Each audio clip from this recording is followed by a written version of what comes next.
Bonjour à tous, j'espère que vous allez bien. Si je fais cette vidéo aujourd'hui, vous l'avez sûrement déjà lu dans le titre, c'est pour parler des nouvelles modalités d'admission pour les DNMAT via Parcoursup.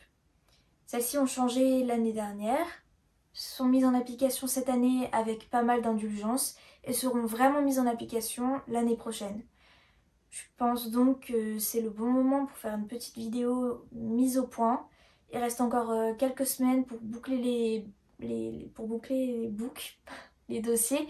Donc je pense que ça pourrait peut-être aider quelques étudiants. Donc comme c'est la première vidéo sur ma chaîne YouTube, je vais commencer par me présenter et on passera ensuite à la description de tout ce que j'ai compris sur cette situation. Donc je m'appelle Anna. J'ai fait une seconde et une première STD2A, puis j'ai été en terminale L, spécialité art. J'ai eu mon bac et cette année j'ai été à Sciences Po Bordeaux en première année générale et je suivais en parallèle des cours d'art plastique à distance grâce aux cours du CNED. En janvier, mi-janvier, j'ai quitté Sciences Po pour me consacrer à la réalisation de mon book et à la procédure d'admission dans différentes écoles d'art. C'est là que je me suis rendu compte que les modalités n'étaient pas pareilles sur Parcoursup par rapport à l'année dernière. J'en ai donc discuté avec pas mal de gens sur mon compte de même. Je sais, ça fait pas très sérieux dit comme ça, mais ça m'a permis d'avoir pas mal de contacts avec des étudiants en art qui ont pu poser des questions à leurs professeurs, à l'administration de diverses écoles, ou alors... Enfin bref, j'ai pas mal d'infos là-dessus. Je vais donc tout mettre à plat dans cette vidéo en espérant que ça puisse aider quelqu'un. Je vous laisse avec le petit jingle et la suite de la vidéo. And if you want to read my mind, just go ahead. There's nothing to hide. I'm so depressed, I'm not gonna lie, but your problems are bigger than mine. Pour bien commencer, je vous propose de vous remettre un peu en mémoire les consignes qui sont demandées par Parcoursup pour les DNMAT. Donc, question spécifique. Complément spécifique au projet personnel motivé pour un DNMAD. Il forme un tout cohérent et remplace l'entretien. Il est valable pour tous les DNMAD auxquels vous candidatez. Il est composé des pièces ci-dessous, visuelles et ou textuelles, qui s'organisent dans un ordre et une logique choisie par l'élève. Aucun portfolio n'est demandé pour rentrer en DNMAD. Sous une forme libre, enregistrement vidéo, sonore ou texte, entre 20 et 40 lignes maximum, via un microblog ou un autre compte, excepté Pinterest, vous présenterez, par une sélection commentée de références, votre univers visuel, vos préférences et choix culturels, et ou artistiques, et ou littéraires, et ou scientifiques, et ou technologiques, et ou environnementaux, et tout complément à votre libre initiative. Donc là je fais 4, mais il n'y a carrément que 3 trucs. Donc, qu'est-ce qu'on peut dégager en premier lieu de cette consigne? Déjà, aucun portfolio n'est demandé pour rentrer en DNMAD. Qu'est-ce que c'est un portfolio? Un portfolio, c'est ce qu'on présentait auparavant pour entrer en DNMAD. Donc, c'était en général un fichier PDF avec des feuilles format A4 où vous présentiez chacune de vos productions. Par exemple, je prenais ce dessin, et je les mettais en page sur un seul format A4 avec une légende, et ça faisait différentes pages scindées dans un fichier PDF. Donc, ils nous disent qu'on n'a plus besoin de ça. Et qu'à la place, on doit faire une sélection commentée de références sous une forme libre. Qu'est-ce que c'est une sélection commentée de références? Alors, les références, c'est tout ce qui constitue votre univers visuel. On pense souvent, par exemple, à tiens, mon designer préféré, c'est telle personne, du coup, c'est une de mes références. J'aime bien Léonard de Vinci, hop, une de mes références, j'aime bien tel tableau, j'aime bien tel livre. Mais en fait, ça s'arrête pas uniquement là. C'est aussi, par exemple, si vous avez un intérêt particulier. Par exemple, je sais pas, vous êtes passionné par les pingouins. C'est quelque chose qui vous inspire vraiment, qui a changé votre façon de concevoir l'art ou votre pratique artistique. Ou alors vous faites de la gymnastique artistique. Ou, je sais pas, vous faites du cirque, vous faites du jonglage, vous aimez la mer, vous êtes vraiment vraiment inspiré par la nature. Bah, tout ça, ça peut être considéré comme faisant partie de votre univers visuel et donc par conséquent comme étant vos références personnelles. Donc, sélection commentée de références, c'est du coup, comme je viens de le dire, ces références-là, commentées. C'est-à-dire que, par exemple, ce petit chat, c'est ma référence, il m'inspire dans mon travail de tous les jours.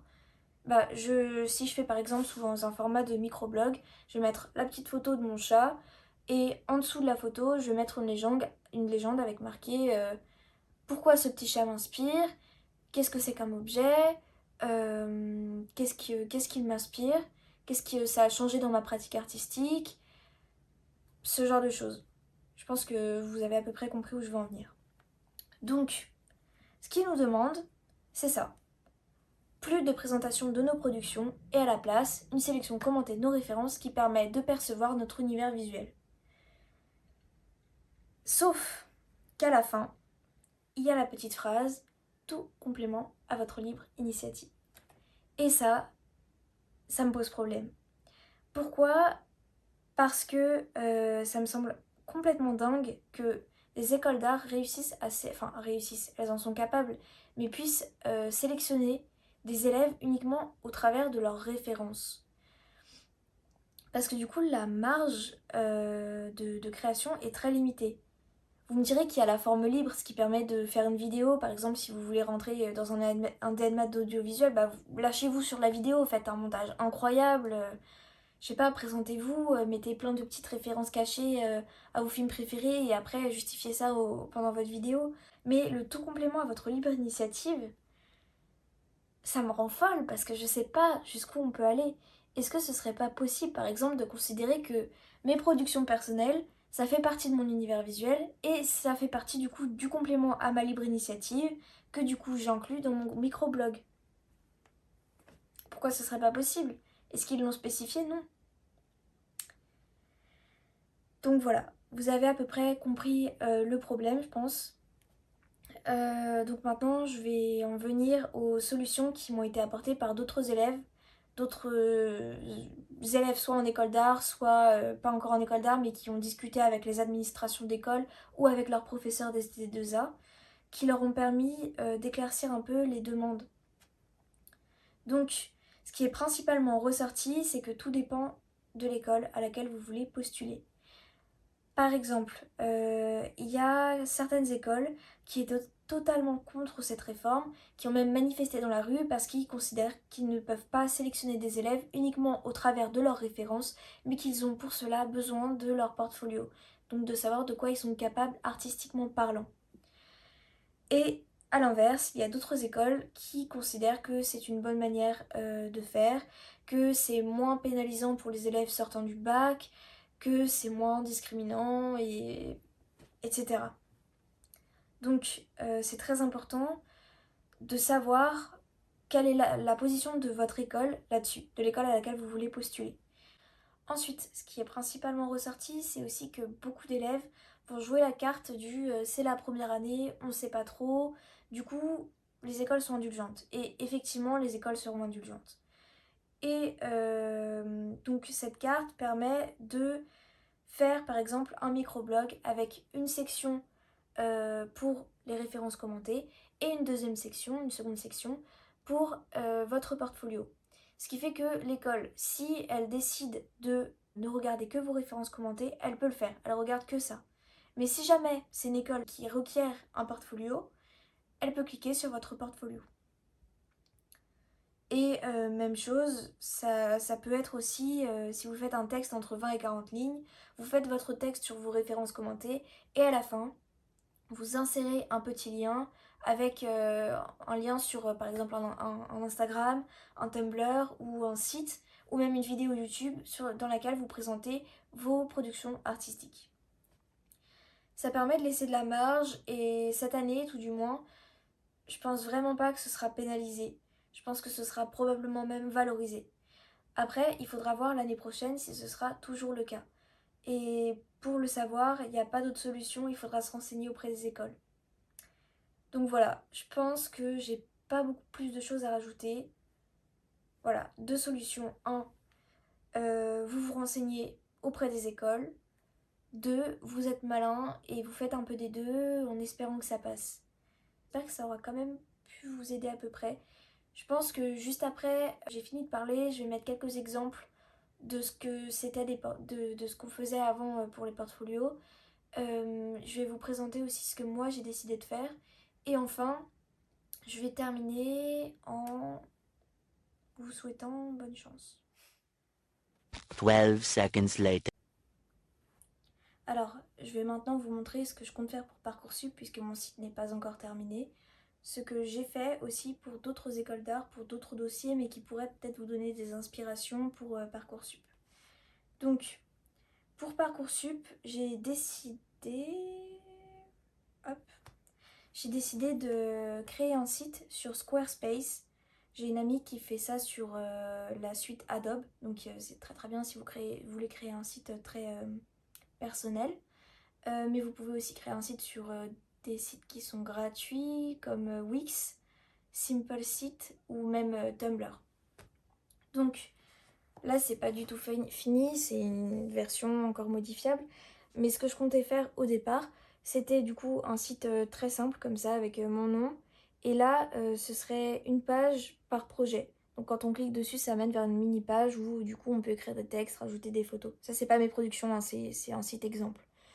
Et je comptais du coup rajouter ici l'accès vers mon portfolio, c'est ce qu'on vient de voir, les références commentées et à propos de moi où là du coup je comptais mettre mon CV.